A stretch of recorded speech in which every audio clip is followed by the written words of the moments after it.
Good evening, everybody. Here's an update on my AirBike fuel tank.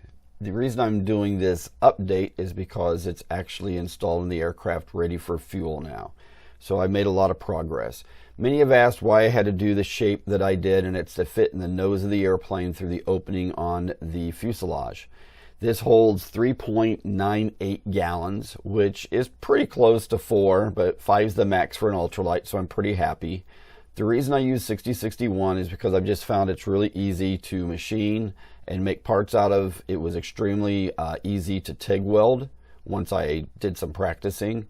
And it just overall was the best aluminum to use. Now on this fuel tank, there is 2 low points that fuel can be drawn from. The lowest is the sump, so I can take water or dirt or whatever out of the bottom of the tank. And the next highest point is the actual fuel feed to the engine that's on a valve. And you'll see that valve here in a little bit. So I'm just showing this right now on how I prepped some of the fittings and the hard points on the fuel tank. When the fuel tank was completely done, before I polished it or did anything, I did some pressure testing, took it up to 4 psi for 24 hours, and then took it up to 5 psi for another 24 hours, and it didn't lose any air at all.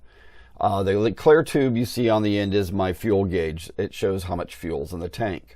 So what was exciting was over the weekend, I was able to essentially take all the parts apart, seal them up, put them back on the fuel tank, do the final pressure testing, which right here you can see I've got a jury-rigged device on the top of it that I could put my compressor on.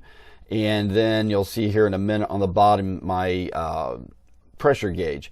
I do want to say be extremely careful, okay? These, 5 psi is a lot for a vessel that's made like this, that's not a tube shape or have any types of domes to it. So you can easily buckle something like this if you're not careful.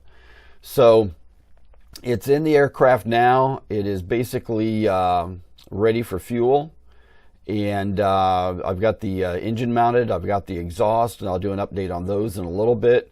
So overall, I'm doing really good. So the next updates are going to be on the exhaust, the engine, the warp drive propeller I ordered, and the wings. So I hope you all enjoy these updates. I know it's been a long time, but I'm going to try to start doing them weekly again. Rock on and have an awesome day. Be safe.